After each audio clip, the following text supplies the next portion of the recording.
Я выросла, родилась и всю жизнь прожила в Мариуполе. Ну вот опыт войны, может быть, он оголил какие-то такие моменты, куда ты не смотрела. Первый раз не узнали, что такое авиабомба. В таком возрасте дети очень часто прячут свои эмоции. Сколько это может продолжаться? Помоги мне! Один ребенок не должен оказаться в таком состоянии. Бы уехала бы в первые дни войны. Даже до мелочей ты не можешь даже лопату найти, чтобы вырыть яму. То есть под бомбами. Но воды нет, надо ее брать. И Звуки снарядов мы слышим. связь с ней для меня была означала, что я живу. Ты выбегала на крышу, да, для того, Да. Когда я вырвалась из Мариуполя, я так полюбила хлеб. но они будут, наверное, еще долго оставаться в памяти. Я надеюсь, такое случится когда. Загояться всі рани, розчиниться вся кров. Колись мене побачиш ти квітучою і знов. Я подарую чисте небо, і прийде весна. Колись, коли закінчиться війна.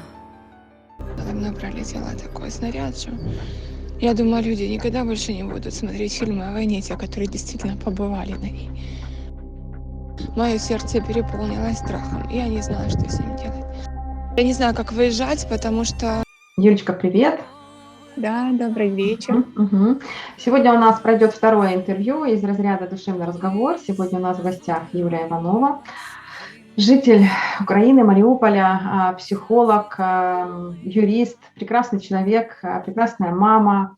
С Юлей мы тоже знакомы очень давно. Почему тоже? Потому что вот первое интервью у нас было вот с Аней из Бучи. И так получилось, что за какой-то короткий срок всех, кого я вот знала в Украине, все как птички разлетелись за границу.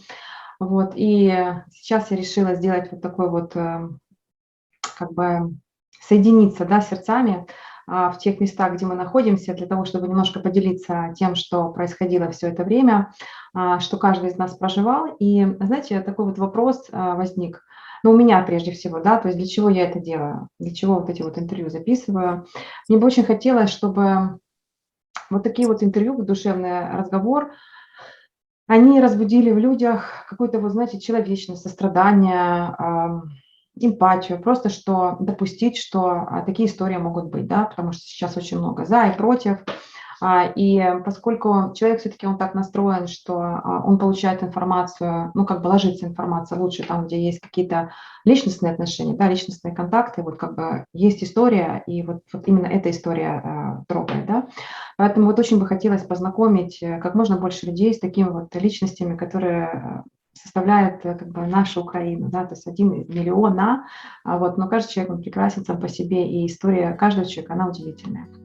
Спасибо Юлечка, тебе да. большое. Хочу сразу сказать за этот мотив твой, потому что мне кажется, мы сейчас как страна начали друг друга узнавать заново. Спасибо тебе большое за эту идею. Она прекрасна на самом деле. Юлечка, ну я хотела бы, чтобы ты немножко сейчас рассказала о себе, вот то, что тебе хочется рассказать. Вот, Мгм. я не буду сейчас ставить какие-то рамки, вот просто первое, что бы тебе хотелось, ну, пару слов.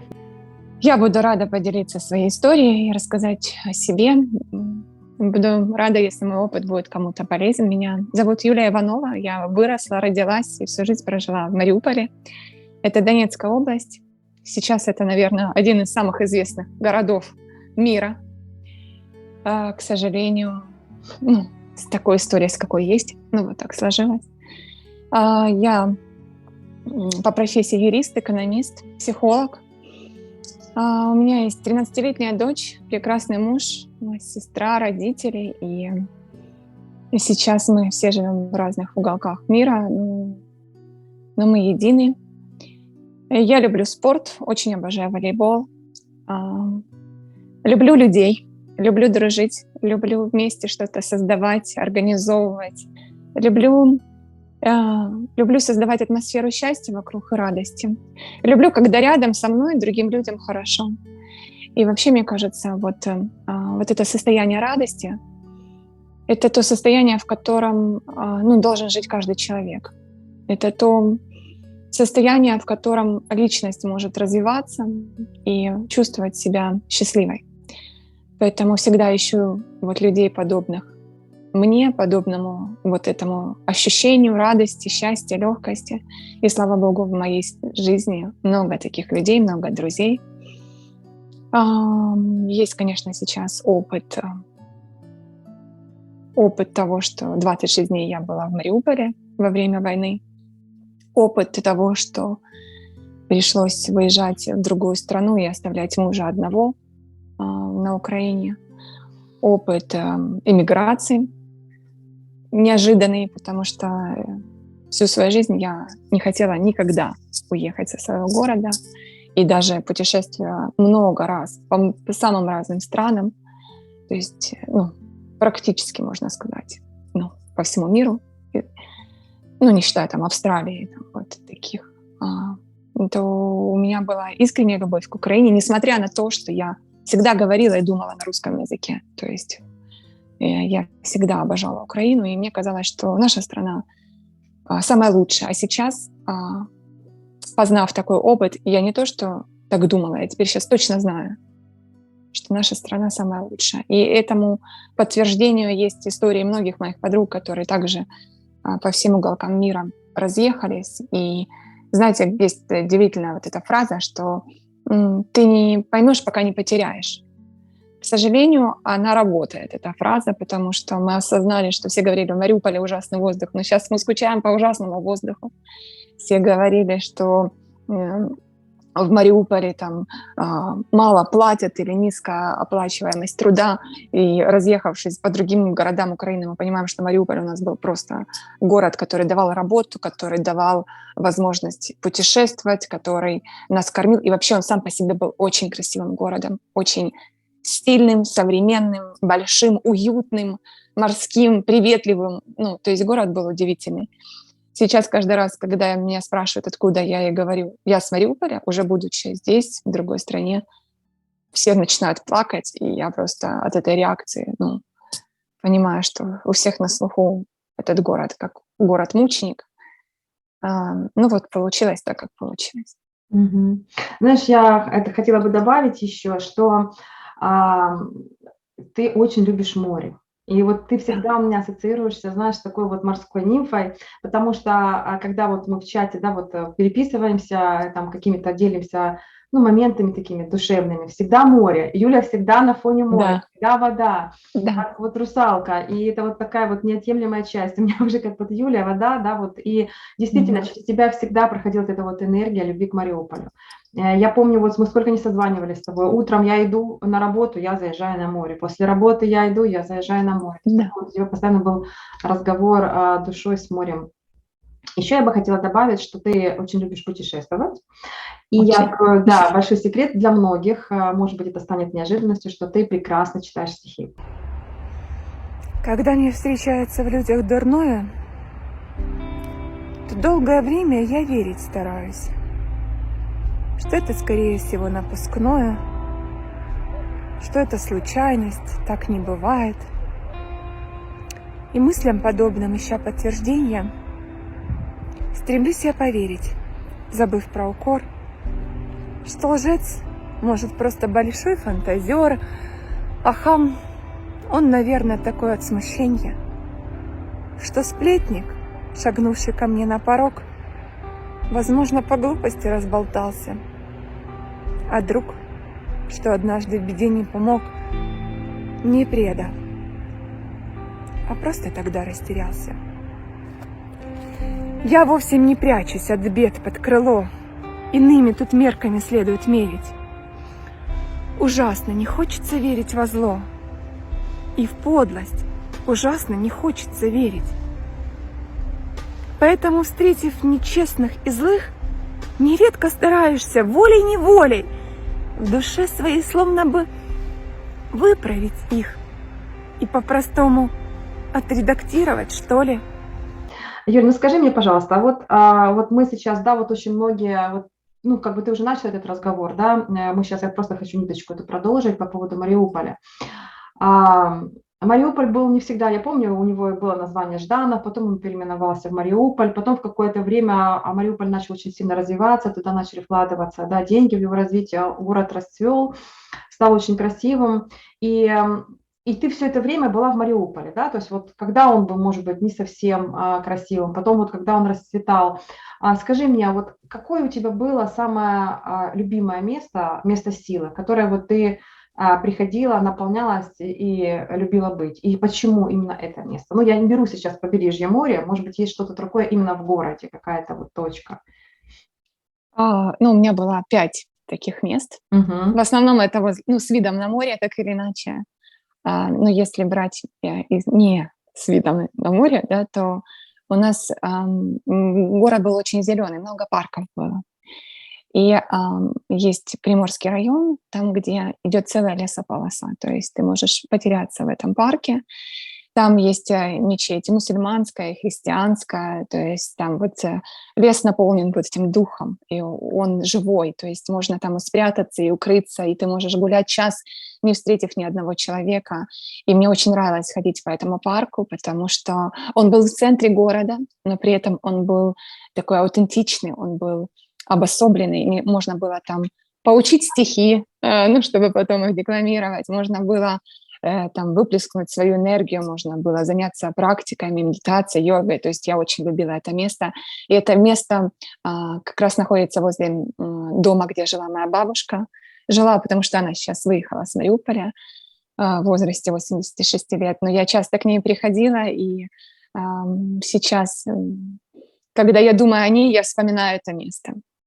Ну так, я очень любила. Ну и, конечно же, у меня было, я говорю, еще 4 места, но они так или иначе с видом на море.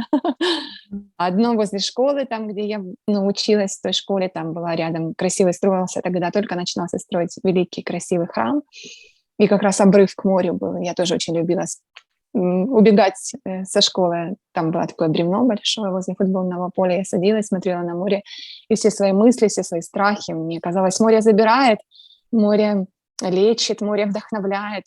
Ты порой едешь на работу, у тебя плохое настроение, ты останавливаешься, смотришь на море и думаешь, боже, как жизнь прекрасна. Ну, то есть почему надо грустить или зачем это делать, если есть такое, такая красота вокруг тебя. Поэтому я действительно очень люблю море. Море меня всегда лечит. И сейчас, где бы я ни находилась, в каком бы городе, ты права, я обожаю путешествовать, но я всегда ищу выход к морю, выход к воде. Ну, то есть вода, она, мне кажется, она для всех, для каждой женщины целебная, но для меня это действительно большой источник силы. Мгм. Это так. А если бы ты могла вот проассоциировать город Мариуполь, то с каким бы ты словом его проассоциировала? Сталь, конечно. Сталь. Да, потому что это металлургический город, и потому что он действительно очень сильный. И это показала Ну, да. жизнь.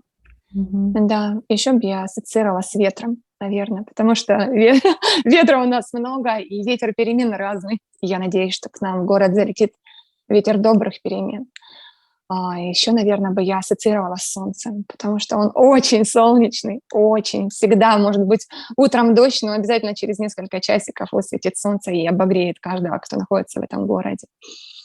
Ну и, наверное, молодежь, потому что, знаете, есть города, с которых молодежь текает.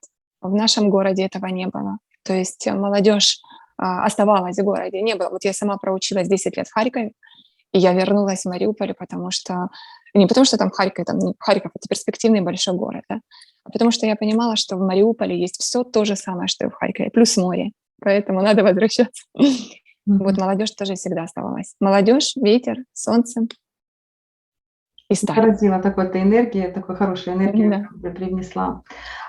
Ну, сейчас я бы хотела бы поговорить о начале войны. Как это было для тебя, как это было для вашей семьи, потому что те фотографии, которые я видела, которые ты присылала, да, то есть как бы я это видела, и сейчас даже вот говоря про квартиру бабушки, да, то есть у меня перед глазами всплыли фотографии, то, что сейчас осталось от квартиры. Как это было, то есть начало войны для тебя, для вас, для вашей семьи? Я помню это утро. Я была на служении в храме. И начались взрывы. М. Я помню, я взяла телефон, а у меня там 16 пропущенных буквально там за очень короткий промежуток времени. И мне не надо было никаких слов, я поняла, что это началось страшно. Я помню, шел дождь, очень сильный дождь. я вышла на улицу с храма, и я понимала, что надо срочно возвращаться домой, там ребенок.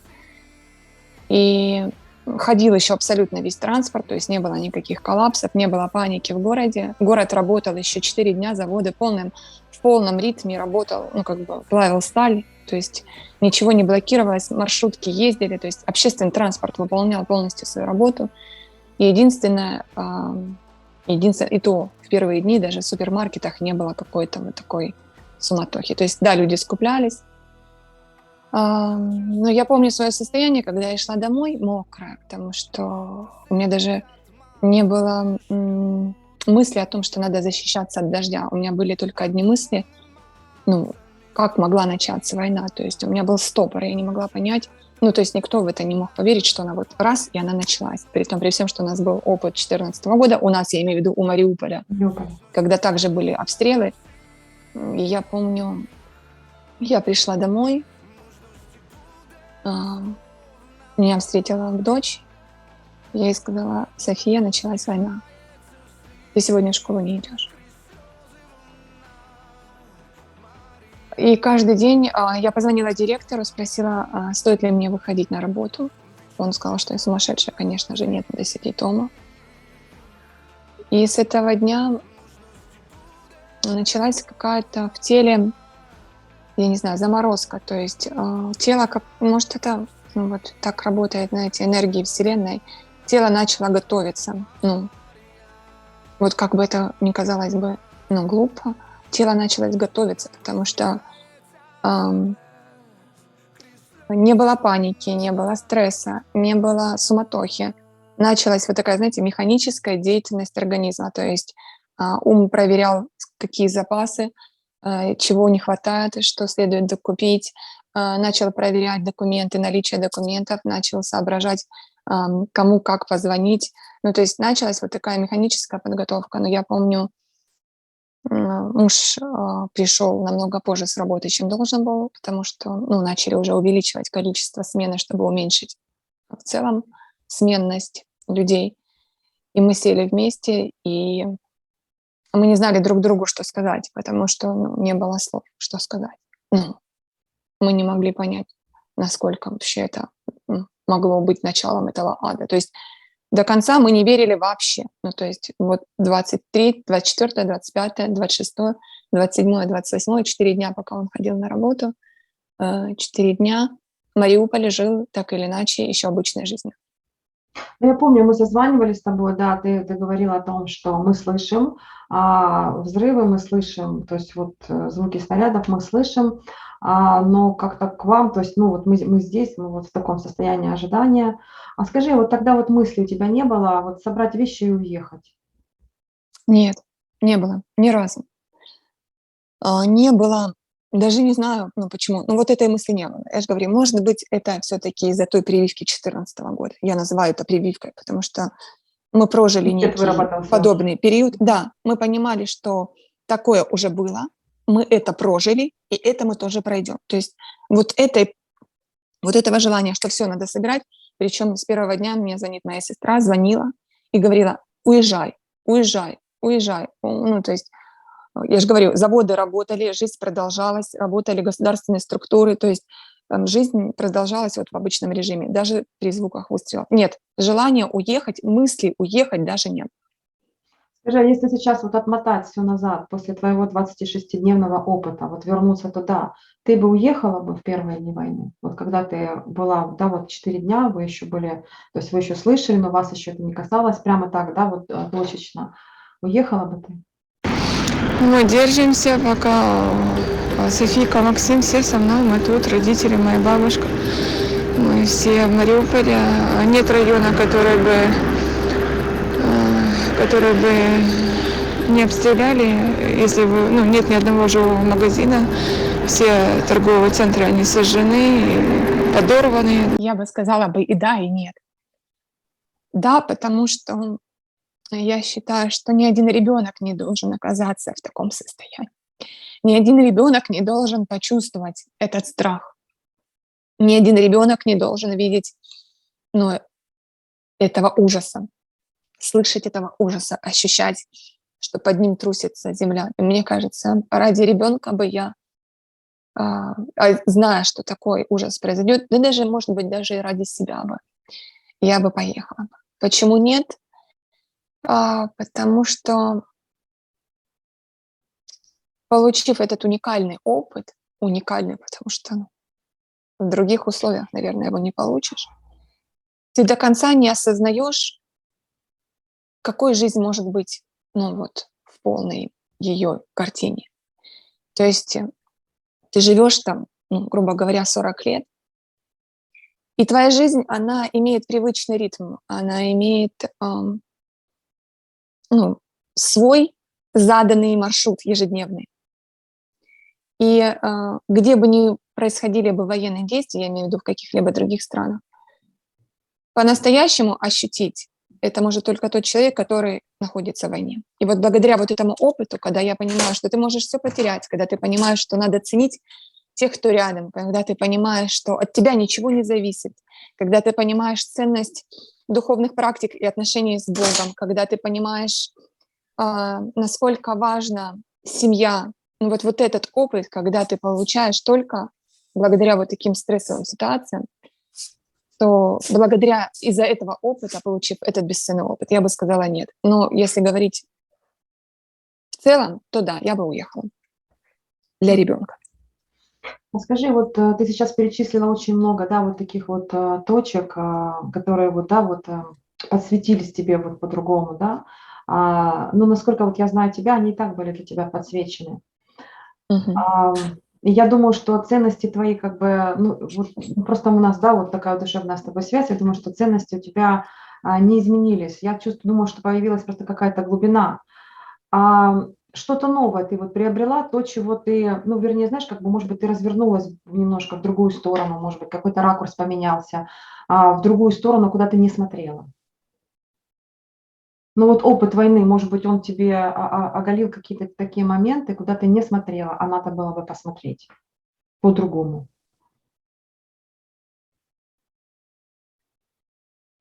Я подумаю.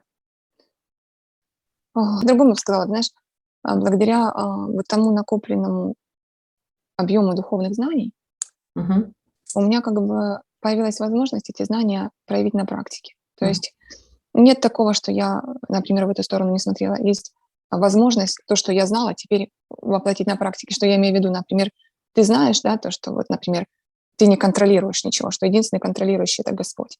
И в ситуации войны, когда вокруг 24/7 падают авиабомбы, у тебя появляется отличная возможность поверить в это выражение из Священных Писаний. То есть у меня была возможность вот реально как бы понять, что ну, в руках Господа все, и я тоже, и моя жизнь тоже. У меня была уникальная возможность понять, что материальные вещи, они могут за 1 секунду исчезнуть. И у меня была уникальная возможность осознать и увидеть, как ценны в таких ситуациях человеческие качества. Деньги обесценились, на первое место вышли человеческие отношения, дружба, взаимопомощь, поддержка, понимание. Я помню, был случай, когда бомба попала в соседний дом, и он загорелся. И мы в это время стояли в очереди, в огромной очереди, центр города, и там оказался в частном доме колодец. Мы стояли в очереди за водой, под бомбами. Но воды нет, надо ее брать. И вот начали, это довольно не близко было от этого дома, но люди начали бегать с любой тары, там, с кастрюлями, с маленькими ведрами за водой, чтобы тушить загоревшийся дом. Соседи, естественно, жильцы этого дома. И я помню случай, когда, во-первых, начали ругаться, давайте одно ведро по потребности, а другое ведро на пожар. Ну, то есть я Да. стояла и думала, люди, очнитесь, да. А второе, я увидела качество людей, которые говорили, типа, да, гиблое дело, ну, его не потушить. То есть не тратьте время, ну, то есть лучше соберите вещи и идите. Я стояла и думала, люди, как не потушить? Ну, лучше всего вот так вот смотреть, ну как, горит дом, вы можете? Ну, я не верила, что вообще этого невозможно. Я думала, Господь, ну неужели, нельзя потушить этот дом? Ну, неужели люди вот так вот могут смотреть, как загорает? И причем люди подъезда, который загорелся, они просто уходили, ну, потому что действительно их квартиры нельзя спасти. Спасал дом люди соседних подъездов, чтобы огонь не распространился. И я помню, мы пришли домой, и я всю ночь, спать было порой невозможно, и я всю ночь, молилась, думаю, Господь, Пожалуйста, лишь бы у них получилось потушить дом. И на утро я вышла, они потушили его. Но они такие его потушили. И вот, знаете, вот эта возможность видеть ценности людей, их качество, это настолько было дорогой монетой и редкой монетой. И сейчас в людях, знакомясь с людьми, а я сейчас живу в довольно таком престижном районе, у меня нет акцента на том, как живут эти люди, в каких домах эти люди живут, кем они работают или как они зарабатывают. У меня акцент, какими качествами они обладают. Потому что я понимаю, что вот это золото. И все же я верить не брошу, что надо в начале любого пути с хорошей и только хорошей, с доверчивой меркой к людям идти. Пусть будут ошибки, такое непросто. Но как же ты будешь безудержно рад, когда твоя мерка придется по росту тому, с кем ты станешь богаче 100 крат. И я поняла, что монета не в кармане, монета в сердце. Ну вот мы сейчас с тобой заговорили за качество. А скажи, какое качество тебе помогло выстоять вот эти вот 26-28 дней? Мир даже не подозревает, в какой жопе мы находимся, и ни за что, просто так, потому что кому-то мало власти и территории. Но только в таких ситуациях помогает только вера.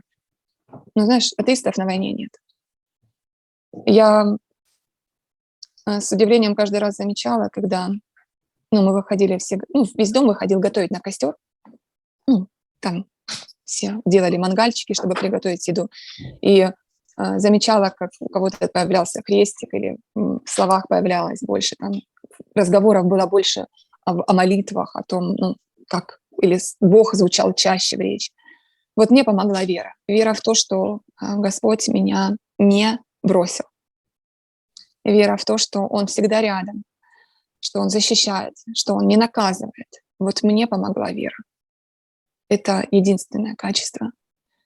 И я не представляю, как люди, не имея веры, выживают в тех условиях, потому что там выжить невозможно. Либо становиться озлобленным и полным ненависти от чувства несправедливости.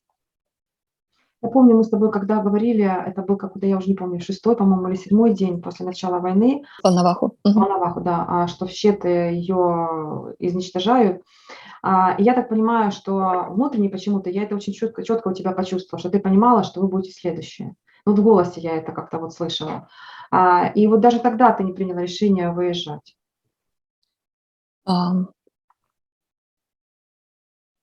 Да, ты права. Я помню Волноваху. Ты знаешь, у меня даже не было мысли, что что вот так уничтожит Мариуполь. То есть я объясню это почему. Потому что танки, грады, этот опыт был, как я уже говорила, и я просто... И над нами, над нашей областью 8 лет не летали самолеты. То есть мы от этого звука мы просто уже отвыкли. И я не могла даже... этого, наверное, никто не мог представить, что будут летать самолеты и сбрасывать авиабомбы. И с Волновахой не было авиабомб. То есть Волноваху разрушили грады и танки. Угу. Мы были уверены, что наш город, он просто очень огромный, Волноваха маленькая. То есть они не смогут зайти вот так, чтобы его разрушить. То есть, да, это были бы какие-то окраины. И да, я живу в самом центре города, я уверена была, что что вот таких разрушений Мариуполь не узнает. До 6 марта. До 6, по-моему, марта, я уже точно не помню. Или до 2 марта, пока не прилетел первый самолет. Пока мы первый раз не узнали, что такое авиабомба. И авиабомба упала в нашем районе на соседнюю школу. Эта школа была лучшая по ремонту и по престижности в нашем городе. И мне казалось, что там не было ни военных, то есть это просто школа, ее сразу закрыли. И когда эта красивенная новейшая школа, новейшее здание превратилось просто в большую яму, просто там огромная воронка была на этом месте. Когда начали летать листочки тетрадей и книжек по всему району, тогда я поняла, что надо ехать. Но тогда уже было поздно. Город уже к тому времени был закрыт. А у вас к тому времени уже тогда не было электричества, не было воды, да, уже вот тогда вот... 28 числа у нас выключили электричество. 28 февраля. Мгм. 1 марта у нас выключили воду и отопление. 2 марта у нас выключили газ. Да, к тому времени, ну вот я помню то состояние, связи не было вот одновременно с тем, как выключили свет, а потом уже разбомбили вышки, и его вообще не стало. До 2 марта я помню, что на связь ты выбегала на крышу, да, для того, Да, чтобы кинуть... но еще были, да, еще были вышки, они были целые, еще можно было словить связь. Но мы уже экономили батареи телефонов, заряд телефона. Я помню свое состояние, когда выключили свет, мы такие, ну окей, ну как бы есть свечки, есть там много всяких приспособлений, можно как бы справиться без света. А когда выключили воду, я так напряглась, потому что, ну, и вообще без воды как бы сложно. Но я понимала, что как бы так или иначе, ну, есть запасы воды, мы купили. Поэтому сильно вот такого шока, вот, знаешь, стопора, я помню, я не испытала. Но когда выключили газ, я помню, что я начала саботировать на фоне эмоциональном. Я 2 дня ничего не ела, потому что я не могла понять, как в 21 столетии мы оказываемся отключенными от всего. В квартире уже тогда было плюс 3 градуса. В туалет, когда ты заходишь, ты не можешь чистить зубы, потому что, ну, это холодная вода, каменеют зубы, немеют просто от боли. Ты не можешь ее подогреть, потому что, ну, да, нет газа, а на улице ты не можешь постоянно быть возле костра, потому что бросают бомбы, самолетики прилетают. Я помню, мы с мужем сидели, и я, мало того, что я была в шоке был он. Думали, ну ладно, вот прилетела бомба, там она, ну, что-то, разрушения какие-то привела к падению этой бомбы, но скоро все починят. То есть у нас была, вот знаешь, такая иллюзия. Иллюзия эта пропала, когда загорелся очередной дом, и мы поняли, что пожарные просто не будут приезжать тушить этот дом, потому что нет воды. Или нет бензина. Ну, то есть. И вот тогда мы поняли, что ничего не поменяется, пока не закончатся военные действия. В школу попали, дом один. Тоже еще один попали. Держимся и молимся. Я помню тот ужас, когда мы выходили на улицу, и я помню, это вот был 2-й день, когда я не готовила, потому что было что-то там еще, какие-то там перекусы. Но я помню, мы выходили, ну, как бы погреться под солнышком, потому что на солнышке можно было. И вот тогда мы поняли, что ничего не поменяется, пока не закончатся военные действия. Я помню тот ужас, когда мы выходили на улицу, и я помню, это вот был 2-й день, когда я не готовила, потому что было что-то там еще, какие-то там перекусы. Но я помню, мы выходили, ну, как бы погреться под солнышком, потому что на солнышке можно было отогреться, хотя на улице была минусовая температура. Я спала в шапке, полностью одета, укутанная таким махровым платком. Наверное, на мне была пижама, сверху на мне был костюм такой на флисе, поверх него еще один костюм на флисе, носки, и носки тоненькие, носки толстые, и вот, знаешь, чуньки такие есть, вот овечьи. Вот я спала, плюс сверху был плед, который держал тепло, сверху еще 2 одеяла и шапка. Ну, то есть и плюс рядом со мной, ну, ребенок и муж, они по 2 стороны. Да, тело. Я помню моменты, когда, например, дом, ну, трясло от бомбы ночью, и я понимала, что я не могу себя заставить встать из-под одеяла, потому что там такой холод. Ну, я не могла, ну, я выбирала лежать под одеялом, чем прятаться от бомбы, потому что холод был адский. И вот я вернусь, когда мы выходили вот на улицу, и я смотрела, как люди начинают, ну вот знаешь, все деревья пилить, которые есть, потому что центр города, ну то есть надо понять, что центр города, деревьев, ну не так уж и много, а дрова нужны всем. Причем дождь, снег, нужны дрова сухие. Начали их просто на дрова, ну, пилить и заносить в квартиры или на площадки подъездные, и там их просто хранить, чтобы они не намокали. Ну, то есть начался просто какой-то вот дефицит этих дров. Я помню, казалось бы, ну, целый день уходил на то, что ты находила возможность под бомбами найти воду, возможность под бомбами найти дрова, возможность под бомбами выйти, это приготовить. Потому что ты готовила, помешала, забежала, там опять там улетел самолетик, выбежал, ну там что сгорело там, что, ну то есть особо приготовишь. Но умудрялись готовить и лепешки, потому что хлеба не было. Я еще помню, бабушка мне всегда, вот бабушка, дитя войны, да, Второй Отечественной, она всегда говорила: Юля, как ты можешь без хлеба есть? Я ей говорила: бабушка, я не люблю хлеб. Когда я вырвалась из Мариуполя, я так полюбила хлеб. Я поняла, что такое хлеб для людей, которые пережили войну. Это ни с чем не сравнимое ощущение, когда ты берешь мякушку хлеба и ложишь ее в рот. Тогда, когда у тебя есть хлеб на столе, можно четко сказать, что у тебя мир. Я богатый человек, да. Я имею хлеб, да. Да. Теперь я ем хлеб каждый день. И если бы я снова приехала к бабушке на обед, я бы сказала: бабушка, дай мне, пожалуйста, хлеба. Я надеюсь, такое случится когда-нибудь.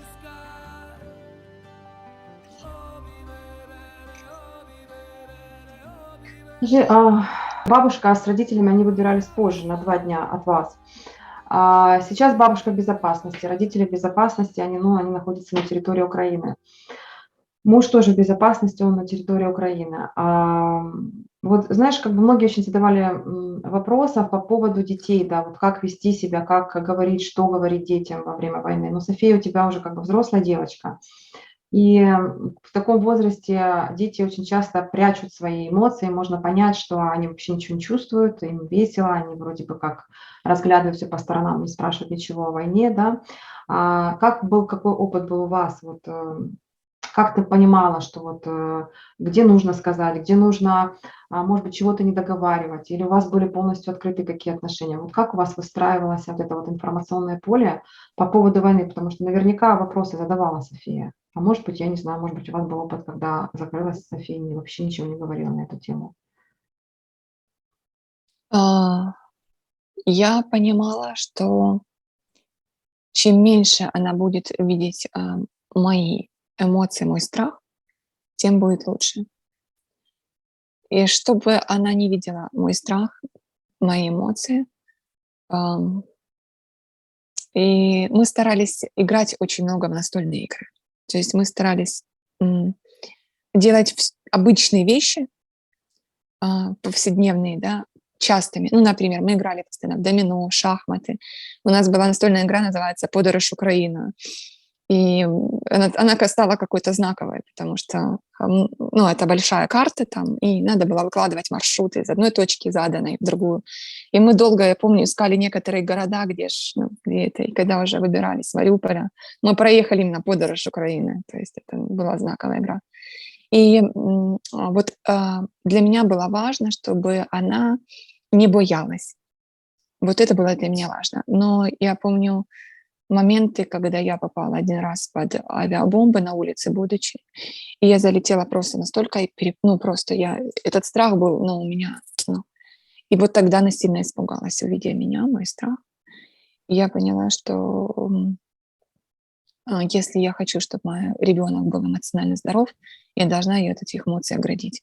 И что я имею в виду? Например, когда дом дрожал, я понимала, что рядом где-то ложится бомба, я просто подходила и спокойно ей говорила: София, выйдем в коридор.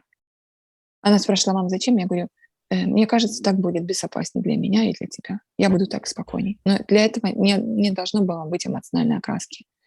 Мы были отключены от связи интернета, поэтому новостей у нас не было, и мы не могли там сильно что-то обсуждать. Поэтому для нас было за счастье, если мы могли выйти из квартиры, да, и вот хотя бы постоять на улице. И поскольку так выходили все соседи, то мы стали знакомиться больше, общаться больше, разговаривать. Ты же не можешь вечно говорить о плохом. Начинали шутить, начинали спрашивать: а вы умеете там играть в нарды? Научите нас. То есть началось общение между соседями, которые по 10 лет жили и не знали, как друг друга зовут. Плюс начало приезжать много людей, например, с поселков или с тех домов, которые уже разрушены, к родственникам. То есть начиналось просто много людей, и мы все общались между собой. И мне кажется, вот благодаря этому общению удалось сохранить эмоционально вот такое стабильное состояние у ребенка. Но я приняла сразу решение: мы не будем обсуждать перед Софией, что что-то там разрушено или что-то вот насколько нам удалось не вовлекать ее в обсуждение этих разрушений или этих страхов, мы старались этого не делать. У нее вообще какие-то вопросы были в этом, вот в этом направлении? А ты знаешь, опыт 2014 года. Опять? Мы по ним, да, опять, то есть опять.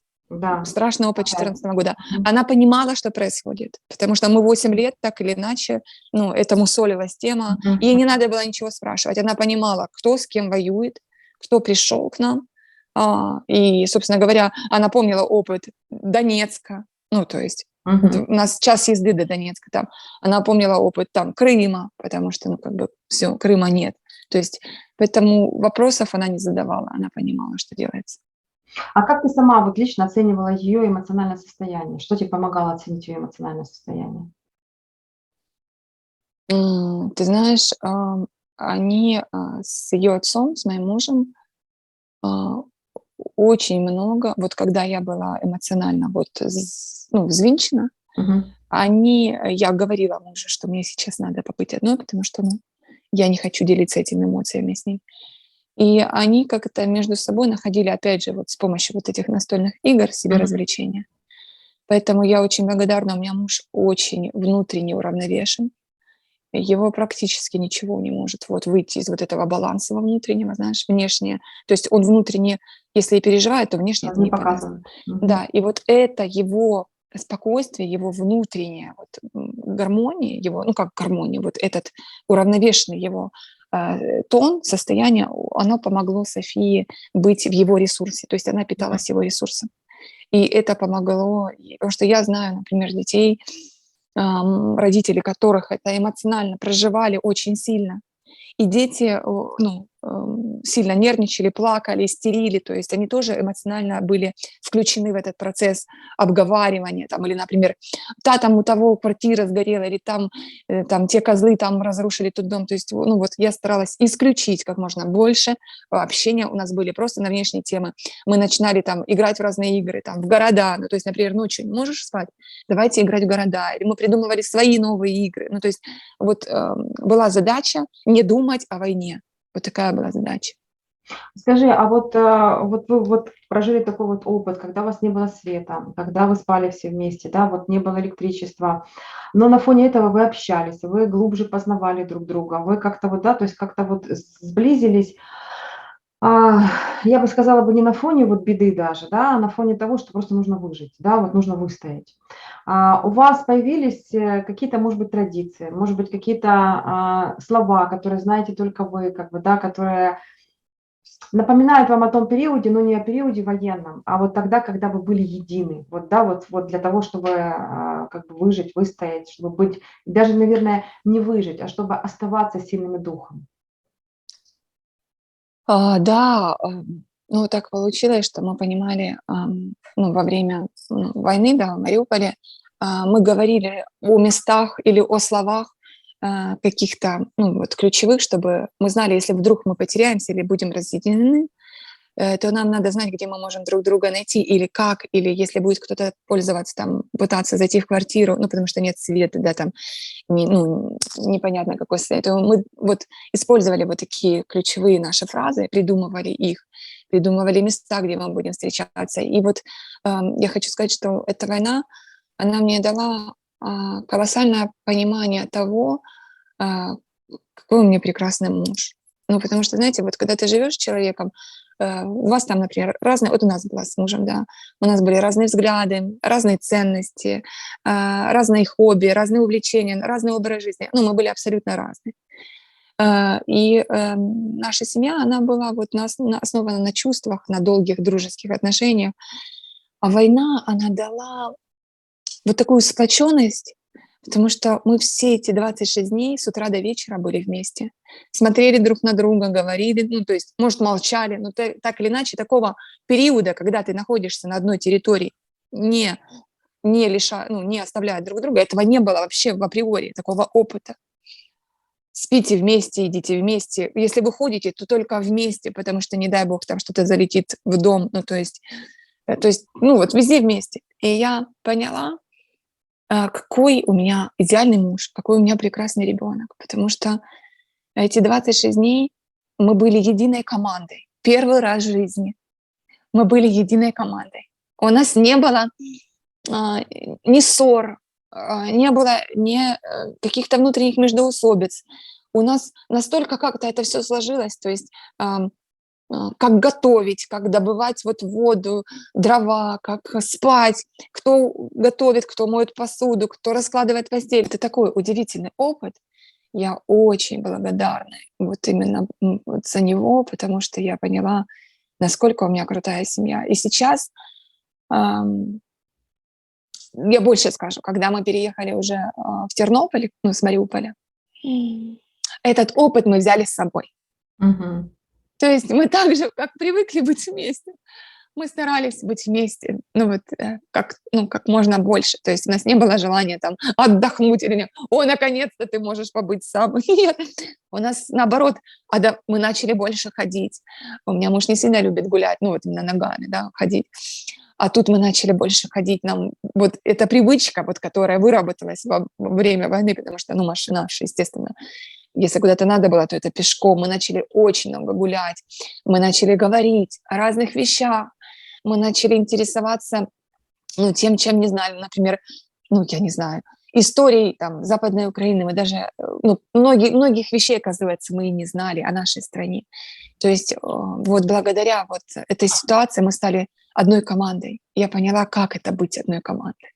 Знаешь, я вот сегодня, у меня клиентка была, и она пришла ко мне с таким вопросом: как себя вести, когда как раз ты не можешь справиться с той или иной ситуацией, потому что она от тебя не зависит. Ну, это по типу того, что я, ну, сейчас утрированно, да, то есть я посадила в поле помидоры, а их бьет градом, и, ну, как бы, да, ты можешь сделать какой-то навес, да, но его срывает.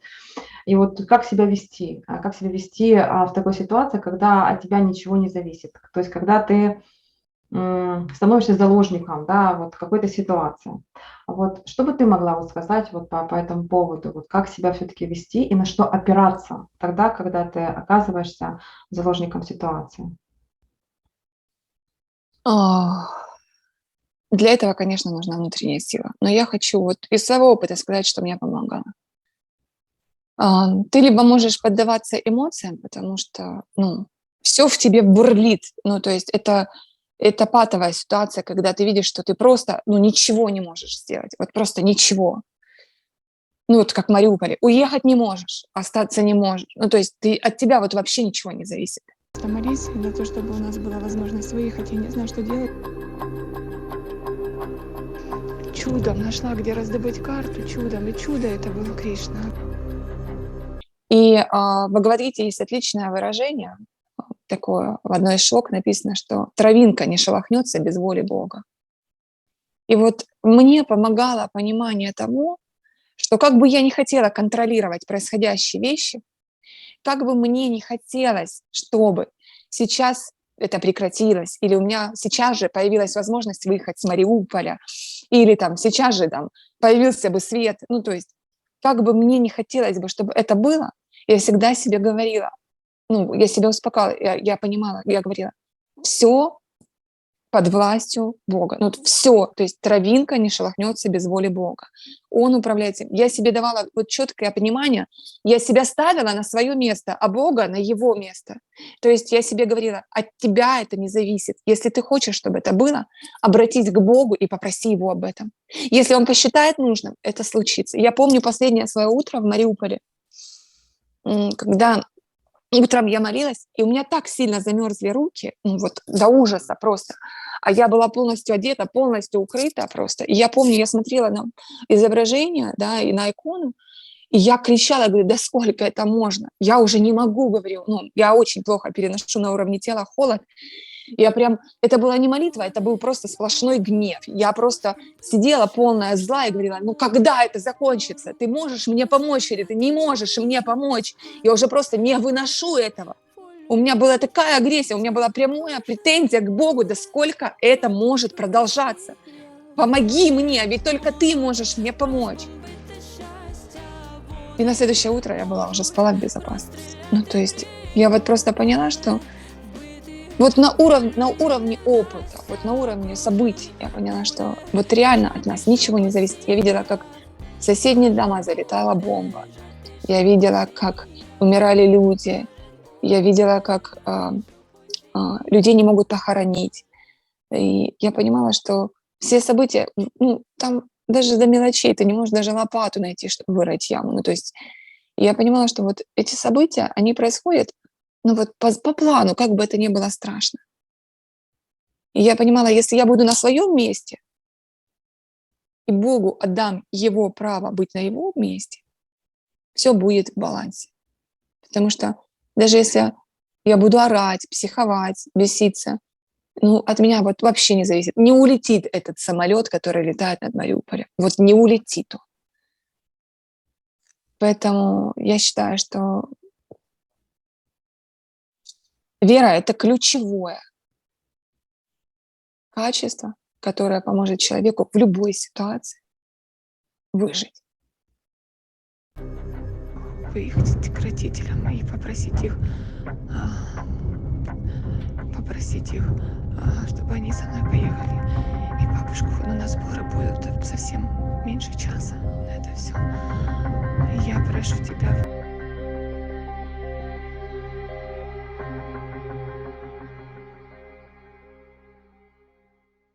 Мы не знали, когда эта возможность вырваться появится, потому что город был заблокирован все время. И он и до сейчас, до сегодняшнего дня заблокирован. И не было ни одного зеленого коридора, то есть не было возможности выехать никому, никогда. Но мы выехали.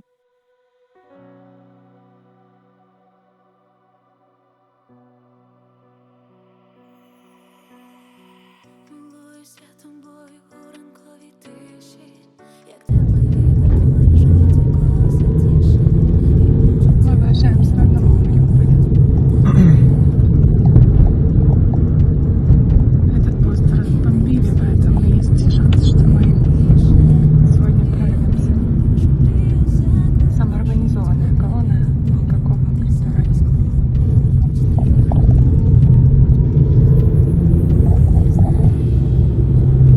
Тебе в житті не віддам нікому.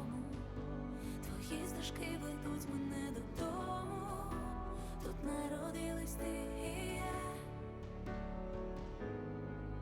Живи, тобі я заспіваю коло. И я понимаю, что когда я сейчас себе говорю, это план Бога, я просто вижу только часть пути. И я не вижу то, что за поворотом. И вот этот опыт, он мне сейчас помогает прожить, ну, казалось бы, просто коллапсные какие-то ситуации, которые меня просто разрывают эмоционально на части. Я понимала, я себе говорю, это только половина того, что ты можешь увидеть. Просто твое зрение, но несовершенно, ты не можешь увидеть весь путь. Пожалуйста, потерпи, пожалуйста, пойми, что есть поворот, и за поворотом другой путь, вот как с Мариуполя.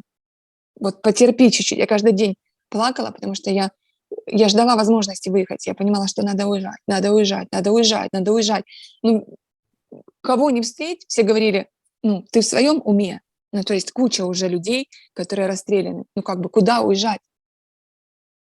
Поэтому вот это, да, это про план, про лучший план. И надо понимать, что весь план видит только Господь. И если ты хочешь прожить жизнь в гармонии с собой, то хочешь ты этого или нет. Вот это смирение, это про то, что ты принимаешь план Бога. Но не бездействуешь при этом. Да, не бездействуешь. Мгм. Мы 4 раза вырывались с Мариуполя. 4 раза мы предпринимали попытки. Я 4 раза прощалась с близкими. Это активные действия. Действия по работе с собой, со своим умом, со своими установками, со своими страхами. Действия по отношению к близким, чтобы не разрушать отношения, а наоборот их сплачивать, делать крепче. Я не знаю, я сейчас в другой стране, а у меня такое ощущение, что мой муж со мной рядом.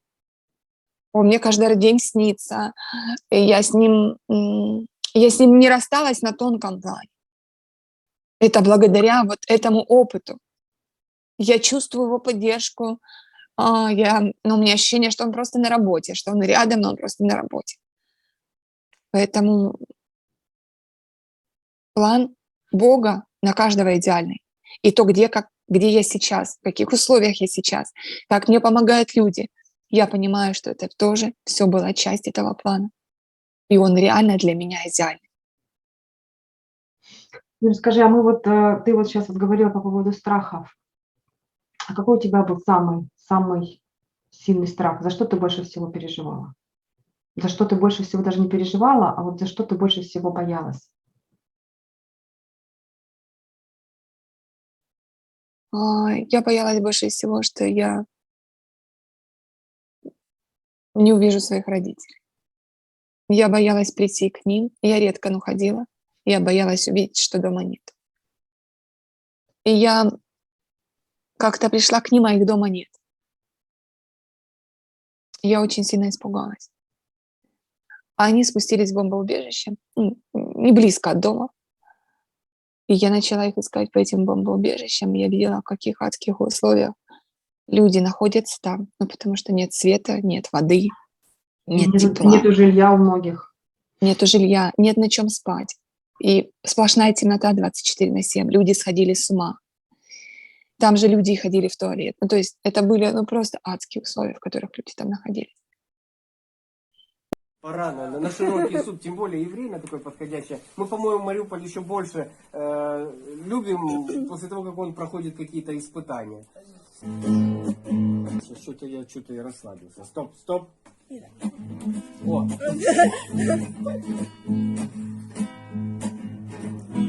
Мой Мариуполь, старый добрый город, с тобой мы с детства крепкие друзья. Я уезжал, но возвращался вскоре, ведь без друзей счастливым быть нельзя. Ты подарил мне радость и удачу, ты научи стоять, а я пойду до Бабинской, да к морю поговорю с морской волной, поспорю. И я каждый день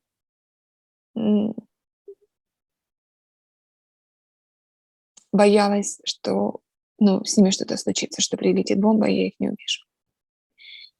Я также боялась не услышать голос сестры, он меня поддерживал очень сильно. Это было для меня отдушина. Я каждый раз так стремилась найти эту связь, чтобы поговорить с ней, потому что связь с ней для меня была связь с миром. Да, связь с ней для меня означала, что я живу, потому что создавалось такое, организм так капсулировался, что было ощущение, что это просто один и тот же день. Один и тот же день. Да. И мне было так сильно важно было услышать ее. Я очень хотела ее услышать. У тебя, Оля, она у тебя же была, в Харькове в начале войны, или она была, Да. Она просто очень рано успела выехать, да? Она выехала сразу же, как началась война. То есть в 4 утра прилетела первая бомба в Харьков, и в 8 она уже выехала с Харькова. Взяла деток и выехала, да. Ну, слава богу, что вы выехали. Я помню, как вы выезжали. Я помню, как мы переживали все, когда вы ехали. Я помню, когда приехала, да, в Днепропетровск, Запорожье, потом в Днепропетровск. Я помню, мы с тобой тогда говорили, созванивались. И я помню, знаешь, такой твой момент, когда ты сказала, что я не пойму, где я, в какой реальности. Здесь люди ходят в магазин, здесь есть продукты, а я вроде бы как инопланетянин, я из другой реальности. И ты себя очень чувствовала неловко по поводу лекарств, когда ты приходила в аптеку, и ты видела, что есть лекарства. И я помню твои слова, ты говоришь, что вот эти лекарства нужны были бабушке с 9 этажа, а это молоко нужно было той женщине, которая кормила ребенка, его не было. Как ты адаптировалась постепенно потом? Сколько у тебя это заняло времени для того, чтобы немножко прийти в реальность? И пришла ли ты сейчас в такое состояние? Это правда был шок. Шок, потому что, прожив этот период времени в Мариуполе, довольно не маленький, я имею в виду не маленький для того, чтобы твой ум зафиксировал образы, знаешь, образы того, что нет ни одного живого магазина, ничего, образы того, что все люди ходят, грязные, немытые, то есть небритые. Ну, то есть вот образ, картинка, она уже с вами в памяти зафиксировалась. И я помню, я приезжаю ну, вот в Днепр, вот так, чтобы... И люди ходят, ну вот, из жизни, как будто ну, была перемотана. То есть ничего не говорила о том, что где-то есть такой ужас. Ну, я имею в виду, что вот жизнь, она кипела. И я не могла понять, как такой диссонанс. Там так, а тут так. Там нет еды, а тут есть. Там нет лекарств, а тут есть. Там нет света, а тут есть. Я помню, я первый раз, когда приехала в Запорожье, вырвалась, да, я рыдала от того, что я чувствовала теплую воду на своей коже. Для меня это был ну, верх совершенства моего счастья. Я помню, я понимала, что в баке там 50 литров воды, а у меня еще муж и ребенок, который тоже хочет почувствовать это состояние. Но я себя умоляла, говорила: Юля, пожалуйста, еще минутку почувствуй. То есть, понимаешь, вот эти очень разные атмосферы, в которой ты была и в которой ты ну, приехала. И мне было непонятно, как люди, ну вот как, ну вот там люди живут в аду, а тут у людей все хорошо. Не потому что я хотела бы, чтобы у них тоже был ад, а потому что я не могла понять, вот для меня это был какой-то шок, если честно. Точки совмещения как будто не было, да? Так, как Да, будто... да, не было промежуточного, понимаешь? Я иногда же говорю, я ходила иногда по Днепру и думала, может, я сочинила это все? Может, это мне приснилось? Может, я помешалась, сошла с ума? Ну, то есть у меня не было объяснений, почему такая разница. А, Ты знаешь, я начала плакать. Ну вот в Днепре я начала плакать. Первые вот слезы такие серьезные. А, Появилась сеть, появилась связь. Я помню, я первый раз услышала песню Каменских «Я вытру мою биль». Мгм. Украина. И она мне стала такой опорой в проживании тех заблокированных эмоций, которые я не допрожила. Я прямо ее включала раз за разом. И там вот все про то, что вот я вытру эту биль. То есть у меня была боль, потому что там остались много моих любимых людей, которые нуждаются в продуктах, в лекарствах, в помощи, в воде, в еде. А я здесь. И я сначала думала, ну как ты можешь, ну то есть как бы, ну они там, ну то есть у меня вот и чувство вины смешивалось, и моя неспособность как-то быть полезной, плюс боль, плюс страх, плюс непонимание, что делать дальше, непонимание вообще, куда стартовать. Мне помогала, мне помогала очень сильно эта песня, потому что она стала для меня прям девизом моей силы. И мне помог очень сильно муж. Он вообще очень не любит, когда я плачу. Для него мои слезы это всегда. Он абстрагировался от моих слез всегда. А после Мариуполя я его попросила, говорю, можно, когда я буду плакать, ты не будешь говорить мне остановись или перестань, не рыдать. Я говорю, можно я просто буду плакать столько, сколько мне понадобится. И он мне дал это пространство, он мне дал свое плечо. И был понимающим. Да, он мне помог прожить эту боль. И я четко для себя поняла, что я не хочу забывать ничего. Потому что моя память — это я. И вот ты спросила меня, зная бы это, я выехала бы с Мариуполя бы раньше. Да, чтобы запомнить город таким, как он был. Моя сестра, она сказала, я, наверное, никогда больше не приеду в Мариуполь, чтобы в памяти он не остался моим Мариуполем. Потому что он никогда теперь не сможет быть таким, каким мы его помним. Я знаю, что у тебя там остались сейчас друзья и знакомые в Мариуполе. Да. Что бы ты хотела им сказать, вот если бы у тебя сейчас была бы возможность такая, чтобы они тебя услышали, что бы ты им хотела передать? Я бы хотела сказать, что они очень классные, что они очень сильные.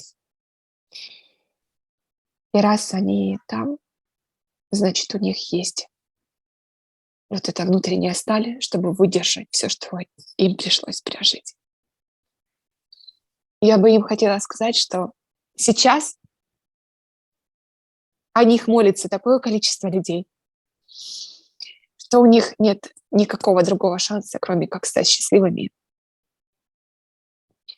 Что сейчас им сопереживает такое количество людей, что беспокоиться о будущем не стоит, оно будет у них прекрасно. Что сейчас, где бы они ни оказались, куда бы они ни поехали, они почувствуют только любовь, заботу и принятие. И что раз они остались в Мариуполе, то пусть они, продолжая жить в этом городе,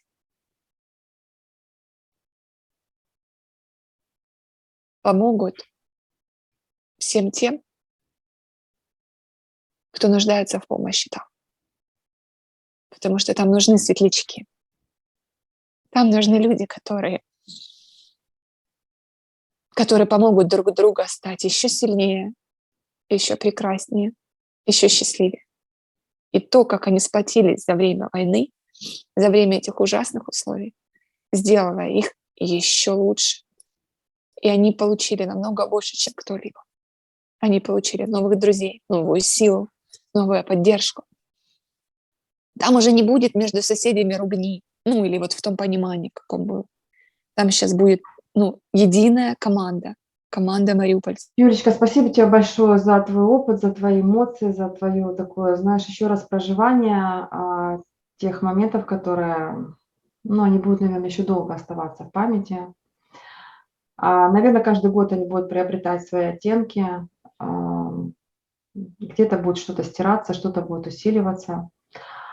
Да давай с тобой помечтаем. Вот закончилась война, вот Украина вот выстроилась, отстроилась, красивая, сильная, независимая. Вот лет через 10. Вот какую ты ее видишь? Я вижу ее очень красивой, с множеством цветов, с множеством прекрасных парков, с прекрасных мест отдыха.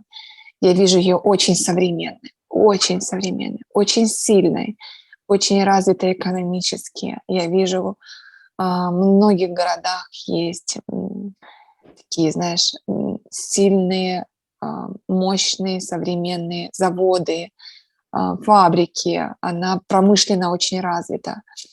И в ней очень много мест отдыха. То есть это курортные города.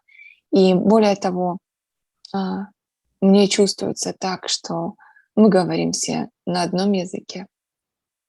Как здорово. Какое классное такое пожелание. Не пожелание, а какая классная такая картинка видения. А вот если бы ты могла говорить с Украиной, да, вот через 10 лет, то что бы ты сказала Украине? Какое бы ты пожелание, послание передала бы Украине через 10 лет? То есть тебе тогда уже будет, соответственно, тоже больше. И, соответственно, это послание и тебе тоже. Вот какое бы оно было? Україна, моя люба, моя чарівна країна. Ти дивовижно сильна. Ти дивовижно красива. Ти дивовижно самостійна і незалежна. Ти єдина. І кожен громадян цієї країни чесний, відкритий, людяний, привітний і неймовірно вдячний за кожен день свого життя. Яка в тебе гарна українська мова. Так, обожнюю її. Зараз Я багато тільки людей, вчуся. зараз багато людей починають розмовляти українською мовою, і в нас теж организовывают, видишь, я тоже перехожу с украинского на русский, потому что мне как бы тяжело, но у нас тоже организовывают вот по психології, да, супервізіонні групи на українській мові, і це дуже тяжко, тому що писати українською мовою намного легше. От я навіть з акцентом говорю, да? Нічого. Я десь прочла, що ви не смішні, ви дуже милі. Якщо вас не вдається, а ви намагаєтесь говорити українською, ви не смішні, ви дуже милі. Тому я вибрала бути милою. Вот здесь вот є дуже гарний такий момент у Канаді. Ніколи тобі в очі не скажуть, що ти розмовляєш погано англійською. Ніколи. Як би ти не розмовляв, тебе не розуміють. Супер. Тебе дуже сильний акцент. Але ти слышиш, ваша английская очень прекрасная речь. И это вдохновляет. Я понимаю, о чем ты говоришь. Я буду практикувати этот язик. Да. Тобто, починаємо розмовляти українською, і це для мене це от початок розмови на українській мові, це початок відновлення української культури на новому рівні. Коли в нас є осознаність, чому я повинен розмовляти українською мовою. Так, це важливо. Не тому, що мене пресують там, або заставляють, а тому, що я внутрішнє, я готов почати розмовляти українською мовою, тому що внутрішнє я відчуваю свій зв'язок зі своєю культурою, зі своїми корнями. Так. Я 100% з тобою згодна, тому що я завжди знаходила якісь пояснення, чому я не переходжу на українську мову. Тобто, в мене такий регіон, в нас це не обов'язково, ми і так все розуміємо. Тобто, комфортно. Нам комфортно. Да. Так. Але зараз я розумію, що моя любов до України – це равно моя українська мова. Тобто, якщо я люблю свою країну, то в мене немає ніяких інших обставин, щоб сказати собі, розмовляй українською. І я залюбки буду вчитися і далі розмовляти українською мовою. І я не буду соромитись, я не буду соромитись, коли... Я буду милою, я буду милою. Я буду дуже милою. І я згодна на це. І це мій вибір. Це я вибираю розмовляти українською мовою. Спасибо большое, Юлечка. У меня еще очень много вопросов. И знаешь, у меня есть такое предложение. Поскольку ты сейчас живешь в новой стране, я иммигрантка уже 14 лет, да, а как бы у тебя только вот это новый опыт, у тебя он еще такой коротенький, да, 2 недели только ты сейчас находишься в стране, поэтому у меня есть к тебе предложение, и я думаю, что это будет очень многим интересно, встретиться, может быть, недельки там через сколько-то, а второй раз для того, чтобы ты могла поделиться какими-то моментами, нюансами, вот вынужденной вот иммиграции, адаптационными моментами, какими-то, может быть, фишками, которые там вот есть, да, чтобы ты могла посоветовать и так далее. Поэтому второму интервью быть? Залюбки!